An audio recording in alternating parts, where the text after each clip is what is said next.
Cells వాటంతట అవే చచ్చిపోవాలి, వాటిని మార్చి చావగొట్టి అవి ఆటోమేటిక్లీ బ్యాడ్ సెల్స్ అని వెళ్ళిపోయి. ఇందులో కార్బోహైడ్రేట్ ని ఎందుకు మనం ఇంత విలన్ గా చూస్తున్నాం? హెల్దీ సెల్స్ మీరు గ్లూకోజ్ పెట్టినా, ఫ్యాట్ పెట్టినా, ప్రోటీన్ పెట్టినా తీసుకుని తినేసి వాటి పనులు చేసేసుకుంటే టైం వచ్చినప్పుడు చనిపోతుంది. మన cell is malfunctioning. If you feed glucose. మీ గట్లీన్ పౌడర్ వాడాను, డైజెస్ట్ కానట్టుగా ఉన్న పరిస్థితులు ఒక 4 రోజుల్లోనే I felt the difference. Protein తినేటప్పుడు కూడా ఫ్యాట్ పర్సెంటేజ్ కూడా చాలా అవసరం కదా సార్? గుడ్ ఫ్యాట్ కొంతవరకు అవసరం, కానీ ఫైబర్ చాలా అవసరం. ఇట్టి ప్రోటీనే తినేస్తూ ఇష్టం కదా అని చెప్పి కిలో చికెన్ తినేస్తే. సార్, సెల్ హెల్త్ విధానంలో ఉన్న 4-5 కాంపోనెంట్స్ గురించి విడమర్చి మాట్లాడదాం. మీరు లైఫ్ స్టైల్ డిజార్డర్ని సెల్యులార్ లెవెల్లో కరెక్ట్ చేయడానికి ఇప్పటివరకు జరిగిపోయిన డ్యామేజ్, ఆక్సిడేటివ్ స్ట్రెస్, ఇదంతా 2 మార్గాలు నాకు చెప్పారు. ఒకటి, సెల్స్ వాటంతట అవే చచ్చిపోవాలి. అవి చచ్చిపోయే లోపల కొత్త సెల్స్కి వేసే మేత అవి మళ్ళీ టాక్సిక్గా తయారయ్యే మేత వేయకూడదు. వాటిని మార్చి చావగొట్టి అవి ఆటోమేటిక్లీ బ్యాడ్ సెల్స్ అని వెళ్ళిపోయేలాగా చేయడమే ప్రాథమిక విధానం సార్. సో ఇందులో సార్ కార్బోహైడ్రేట్ని ఎందుకు మనం ఇంత విలన్గా చూస్తున్నాం ఈ రోజుల్లో? Basic fuel to any cell is glucose అని అనాటమీలో మొదటి సంవత్సరంలో నేర్పిస్తారు. Across medical systems. Healthy cells will survive if you give them. మీరు గ్లూకోజ్ పెట్టినా, ఫ్యాట్ పెట్టినా, ప్రోటీన్ పెట్టినా, ఫైబర్ పెట్టినా, ఏది పెట్టినా తీసుకుని తినేసి వాటి పనులు చేసేసుకుంటే టైం వచ్చినప్పుడు చనిపోతాయి. Malfunctioning cells primary fuel 90% fuel is glucose only. మన cell is malfunctioning. If you feed glucose, అది పిచ్చి కుక్కలాగా మొత్తం లాగేసుకుంటుంది. హెల్దీ సెల్స్కి అందనివ్వదు ఒకటి. ఇది బాగా బలంగా తయారయ్యి ఇంకొన్ని కణాలను చెడగొడతా ఉంటుంది. So we have to inhibit glucose అని ఎందుకంటాం? టెంపరీ గ్లూకోజ్ మెటబాలిజంలోనే అందరం బతుకుతున్నాం. అవును. జబ్బు వచ్చినప్పుడు రోగకణం చనిపోయే వరకు మనం గ్లూకోజ్ పెట్టకుండా ఉండాలి. It is something like using your common toilet out side. లోపల మాస్టర్ బెడ్రూమ్ లో అటాచ్డ్ బాత్రూమ్ రిపేర్కి వస్తే అది రిపేర్ అయ్యే వరకు. అందరికి అర్థమయ్యే భాషలో చెప్తున్నాను, కానీ ఐఎమ్ నాట్ తగ్గించి మాట్లాడతానికి ట్రై చేయలేదు. సో బేసికలీ గ్లూకోజ్ ని ఆ టైంలో అందుకే కట్టేలు చేస్తారు. ఇప్పుడు coming to second food group which is protein. Protein మంచిదని చెప్పి అక్రాస్ అంటే ఆల్ కైండ్స్ ఆఫ్ సిస్టమ్స్ మనం వింటూ ఉన్నాం. ఎక్సెప్ట్ సివియర్ కిడ్నీ డిసీజ్ ఉన్న వాళ్ళు తప్ప ప్రోటీన్ని హరాయించుకోగలుగుతాం. మనం తినే ఆ మోతాదు ప్రోటీన్ పర్వాలేదని చెప్తున్నాం. అందరికీ ఉన్న కన్సర్న్ సార్ ఇప్పుడు source of protein. A source అయితే ఉత్తమం? ప్లాంట్ సోర్సెస్ బెటరా? ప్లాంట్ సోర్సెస్లో అంత మంచి ప్రోటీన్ ఉందా, హై క్వాలిటీ?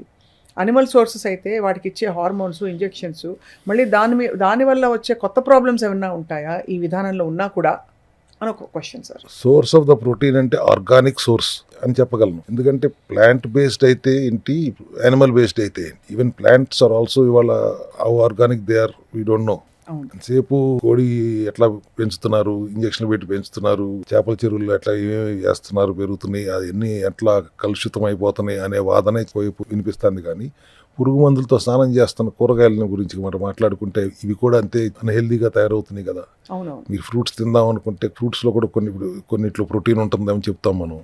అవి కూడా కార్బోహైడ్రేట్లతో పండించినాయి కదా. So ultimately we have to source ఆర్గానిక్గా ఉండేది, ప్లాంట్ బేస్డ్ అయినా యానిమల్ బేస్డ్ అయినా. కొంతమందికి based on their metabolism plant based ప్రోటీనే బెటర్గా వాళ్ళకి వర్కౌట్ అవుతుంది. సో ఆ మెటబాలిజం చూసిన తర్వాత కొంతమందికి మేము will suggest plant based protein. Of course వెజిటేరియన్స్కి at least in any case we have to give plant based protein only. Non vegetarian తినే వాళ్ళకి కూడా కొంతమందికి మేము ప్లాంట్ బేస్డ్ ప్రోటీనే చెప్తాం. మీకు ultimately 1 gram per your body weight is ideally protein we recommend. 10% plus or minus. ఇప్పుడు బాగా వర్కౌట్లు చేస్తున్నారు, జిమ్లకు వెళ్తున్నారు, మజిల్ బిల్డ్ చేస్తున్నారు అన్నప్పుడు ఇంకొక 1.2, 1.3 grams తీసుకున్నా పర్వాలేదు. కానీ what protein they are taking, ఆ ప్రోటీన్లో మళ్ళీ కార్బోహైడ్రేట్స్ మిక్స్ అయి ఉన్నాయా? ఈ మధ్య దొరుకుతున్న ప్రోటీన్ పౌడర్లన్నీ జిమ్ముల్లో వాడుతున్న వాళ్ళందరూ మాల్టోడెక్స్ట్రాన్ గ్లూకోజ్తో నిండిన ప్రోటీన్ పౌడర్ వాడుతున్నారు. ఈ ప్రోటోకాల్లో అది మంచిది కాదు. ఇవన్నీ అవాయిడ్ చేయాలి. ఎందుకంటే సార్ నేను ప్రోటీన్ తింటే చాలా మందికి కాన్స్టిపేషన్ వస్తుందని విన్నాను. బట్ నేను మీ గట్లీన్ పౌడర్ వాడాను. గట్లీన్ పౌడర్ చాలా బాగా ఎఫెక్టివ్గా పనిచేసి చాలా హాయిగా, అంటే తేనుపులు తర్వాత కొంచెం డైజెస్ట్ కానట్టుగా ఉన్న ఆ పరిస్థితులు ఒక 4 రోజుల్లోనే I felt the difference. Flush out అయిపోయింది. చాలా లైట్గా ఉంది అంటే body. So I think protein తినేటప్పుడు కూడా ఫ్యాట్ పర్సెంటేజ్ కూడా చాలా అవసరం కదా సార్, అది హరాయించుకోవడానికి. గుడ్ ఫ్యాట్ కొంతవరకు అవసరం, కానీ మోర్ ఇంపార్టెంట్ ఫైబర్ చాలా అవసరం. Fibre okay. డైజెస్ట్ అవ్వాలంటే పీచు పదార్థాలు ఎక్కువ తినాలి. ఉట్టి ప్రోటీనే తినేస్తూ మీకు బాగా ఇచ్చింది కదా, ఇష్టం కదా అని చెప్పి 1 kilo చికెన్ తినేస్తే కాన్స్టిపేషన్ ప్రాబ్లం ఖచ్చితంగా ఉంటుంది. ఫైబర్ ఎక్కువ వెళ్తేనే డైజెషన్ బాగా జరుగుతుంది. దానికి మనం గట్లీని యాడ్ చేస్తే క్లియర్ బౌల్ మూమెంట్ అవుతుంది, గట్ క్లియర్ అవుతుంది. And we don't advise this gut clean powder permanently ఆ 42 రోజులే చేయమంటాను, తర్వాత అవసరం లేదు, automatic body will set it self.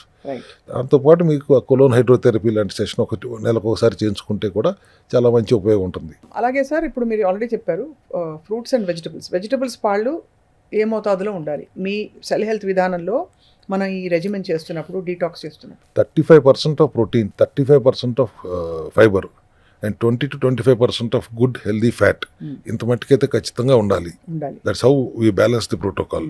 Carbohydrates కి ఆ మిగతా 5 to 10% వదిలేస్తాం, బికాస్ కూరగాయల్లో కూడా కార్బోహైడ్రేట్స్ ఉంటుంది. We can't totally inhibit carbohydrates. Ultra low carb అంటా నేను, అందుకని ప్రోటోకాల్ ఎప్పుడు సెల్యులర్ మెటబాలిక్ న్యూట్రిషన్ అని చెప్పి వాట్ ఈస్ దట్ అని ఎవరిని అడిగితే ultra low carb protocol along with supplementary support, functional medicine లాగా పనిచేసి supplementary support. High carb diet నుంచి మనం ఈ విధానంలోకి మారుతున్నప్పుడు కొంచెం నీరసం వస్తుంది, వాళ్ళకి ఏంటి సార్ సొల్యూషన్? ఒక రోజు వస్తుంది, ఒక రోజు నీరసంగా ఉంటారు, రెండో రోజుకి సెట్ అయిపోతారు. అది కూడా బాడీ డీటాక్స్ అవుతుంది. ఆ మొదటి 2 రోజుల్లో కూడా you'll have lot of free motion అవుతుంది, చెత్త అంతా బయటకు వెళ్తూ ఉంటుంది, you'll feel very light weighted and you'll feel. ఒక రోజు మాత్రం ఎస్ మీరు అన్నట్టు you have to adapt to the other metabolism. ఇప్పటి దాకా మీరు తింటుంది వేరు, రేపటి నుంచి మీరు తింటుంది వేరు అన్నప్పుడు దానికి అలవాటు పడటానికి 1 రోజు 2 రోజులు టైం పడుతుంది. ఒకసారి అలవాటు అయిన తర్వాత not asking you to starve, డైట్లో ఉండమంటున్నానంటే తినమనే చెప్తున్నాం, ఏది తినకూడదో చెప్తున్నాం, అంతేగాని అసలు తినబాకండి పస్తుండండి నేను చెప్పట్లేదు కదా. చక్కగా ప్రోటీన్ తినమంటున్నాం, మీకు అందరికీ ఇష్టమైన ప్రోటీన్లేగా. కాకపోతే ఆ పౌడర్ కోటెడ్ మైదా కోటెడ్ చికెన్లు అట్లా తినకుండా గ్రిల్డ్, తందూరి ఇట్లా బేసిక్గా వండుకునే విధానం జాగ్రత్తగా చూసుకోండి. బయటికి వెళ్ళి జంక్ ఫుడ్ తింటూ దాంట్లో ప్రోటీన్ తిన్నాను అనుకుంటే బర్గర్ లోపల చికెన్ ఉంది కదా అంటే బర్గర్ అంతా మైదాయే కదమ్మా. అట్లాంటి కాకుండా జాగ్రత్త వహిస్తూ ఆ ప్రోటీన్ తింటే ఇబ్బంది లేదు కదా. సో బాగా మైదాలో బ్రెడ్ క్రమ్స్లో డిప్ చేసి వేపిన చికెన్, నేను బ్రెడ్ తినలేదు కదా, ఉత్త ఫ్రైడ్ చికెన్ తిన్నాను కదా అని అనుకునే వాళ్ళకి ఖచ్చితంగా ఆ రిఫైన్డ్ ఆయిల్, ఆ మైదా కోటింగు ఇవన్నీ కూడా వాళ్ళకి కంప్లీట్గా మళ్ళీ రివర్స్ చేసేసి process getting converted into glucose only అది గ్రహించుకోవాలి. ప్లస్ వాటితో పాటు వచ్చి అదనపు రిఫైన్డ్ ఆయిల్ తాలూకు డెకరేషన్స్ కూడా వస్తాయి కదా.